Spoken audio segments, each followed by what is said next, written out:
Uterine फेब्राइड्स क्या है? आज का हमारा ये टॉपिक है, फेब्राइड्स के बारे में हम बात करेंगे। पाकिस्तान में 60% ख़वातीन ऐसी हैं कि जिनके यूट्रस में, यूट्रस के बाहर फेब्राइड्स होते हैं।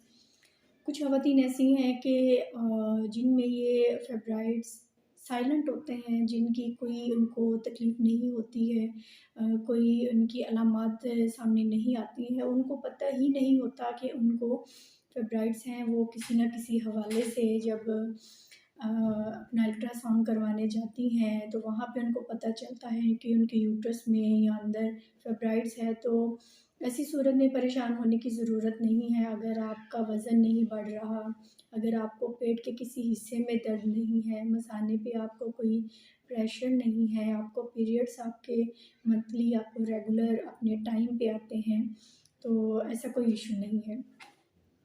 लेकिन अगर आपको लोअर एब्डोमिनल पेन है, आपको ब्लैडर के ऊपर प्रेशर पड़ता है, आपको पेट में दर्द है, या आपको कंटिन्यूसली पीरियड्स आते हैं, कई दफ़ा फेब्राइड्स की वजह से आपको 1 माह में 2 दफ़ा पीरियड्स आते हैं और लॉन्ग टाइम के लिए आते हैं, डेढ़ हफ़्ता, 2 हफ़्ता, 10 दिन, और हैवी ब्लीडिंग होती है, फ्रेश ब्लीडिंग होती है, क्लॉटिंग होती है, उसके साथ आपको पेट में दर्द है, मिसाने पे आपको प्रेशर फ़ील होता है, या आपको पेट के पीछे वाले हिस्से में आपको तकलीफ़ होती है, उसकी वजह से आपको कॉन्स्टिपेशन रहती है। तो ये चीज़ें नुकसानदेह हैं। या अगर आप शादीशुदा हैं और आपको प्रेगनेंसी नहीं हो रही, आपके पीरियड्स भी अनरेगुलर हैं, तो इसमें कहीं न कहीं आपको फेब्राइड का इश्यू है। तो ऐसी सूरत में आप अपनी अच्छी-सी गायनेकोलॉजिस्ट के पास जाएँ, आप अपना अल्ट्रासाउंड करवाएँ, ताकि वो आपको मेडिसिन दें। मेडिसिन की जो डोज़ेज़ होती हैं, वो उम्र के लिहाज से होती हैं। आपकी उम्र को देखा जाता है, आपके बच्चे हैं, नहीं हैं। अगर तो आपको फेब्राइड्स है और आपको कोई अलामत सामने नहीं आ रही, आपको कोई मसला मसाइल नहीं, तो फिर हम उनको नहीं छेड़ते हैं। लेकिन अगर आपको ब्लीडिंग होती है, आपको दर्द हो रहा है, आपको प्रेगनेंसी नहीं हो रही, तो फिर हम उसमें देखते हैं कि ये जो फेब्राइड्स हैं, ये किस तरह के हैं। फिर उस हिसाब से जो है ना, इनका ट्रीटमेंट किया जाता है। फेब्राइड्स की 3 इकसाम होती हैं। फेब्राइड्स यूट्रस के अंदर होते हैं, उसके जिल्द में होते हैं, उसकी दीवार में, या उसके बाहर होते हैं। जो उसके अंदर होते हैं वो हैवी ब्लीडिंग आपको जो है ना होती है। अगर आपको बहुत ज़्यादा बार-बार ब्लीडिंग हो रही है, महीने में 2-2 दफ़ा मेंसेस आ रहे हैं और हैवी हो रहे हैं, इसका मतलब है कि आपके यूट्रस में फेब्राइड्स हैं। और ये ऐसे फेब्राइड्स होते हैं कि ये मटर के दाने के बराबर होते हैं, बहुत छोटे होते हैं, और या अंगूर की शेप को आप कह लें कि जिस तरह का अंगूर का गुच्छा होता है, इस गुच्छे की सूरत में ये होते हैं, और ये बढ़ते रहते हैं।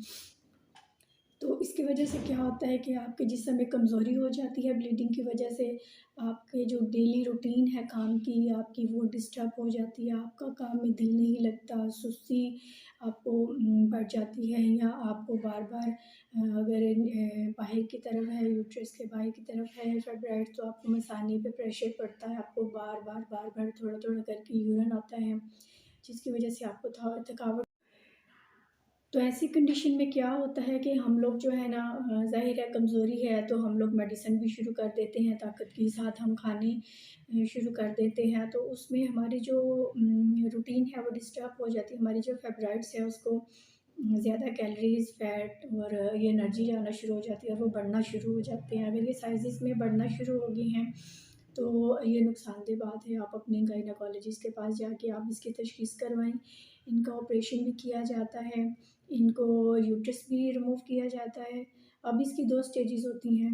अगर आपको फेब्राइड्स हैं और आपको बहुत तंग कर रहे हैं, तो क्या होता है कि आपकी गायनेकोलॉजिस्ट पहले आपको बहुत डीपली गाइड करती है कि इसके नुकसान क्या हैं और क्या करना चाहिए आपको। अगर आपके बच्चे हैं, अगर आप आगे अपनी फैमिली प्लान नहीं करना चाहते, तो उस सूरत में फिर यूट्रस को रिमूव कर दिया जाता है, और फिर इस चीज़ से जो है हमेशा के लिए छुटकारा हो जाता है।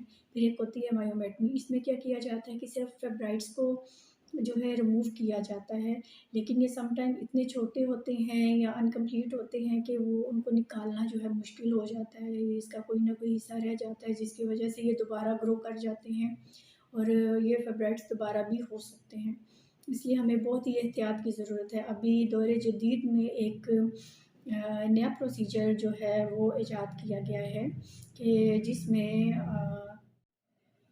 दौरे जदीद के साथ एक नया प्रोसीजर है यूट्राइन आर्टरी एम्बलाइजेशन। ये एक ऐसा प्रोसीजर है कि जिसमें ये फेब्राइड्स होते हैं, इनको जो शरेयाने जो नालियाँ खून सप्लाई करती हैं उनको जो है ब्रेक कर दिया जाता है, उनको उनमें क्लॉट्स कर दिए जाते हैं, खून जमा दिया जाता है ताकि वो खून की सप्लाई उन तक ना पहुँचे और उनके साइज़ बढ़े ना।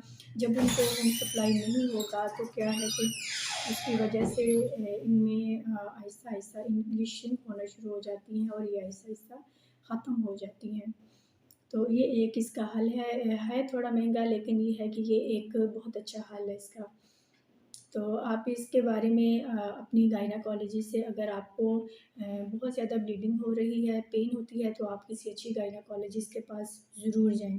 अगर आपको मेरी आज की वीडियो अच्छी लगी हो तो प्लीज़ मेरी वीडियो को लाइक करें, मेरे चैनल नादिया फैमिली व्लॉग को सब्सक्राइब करें, ताकि आपको मैं यहाँ पे कुछ ना कुछ इन्फॉर्मेशन जो भी मैं लेके आती हूँ वो आपके लिए करामत साबित हो। अगर आप मेरे से कोई बात पूछना चाहते हैं तो आप कमेंट्स बॉक्स में मेरे से मशवरा ले सकते हैं। मेरे चैनल को सब्सक्राइब करें, वीडियो को लाइक करें।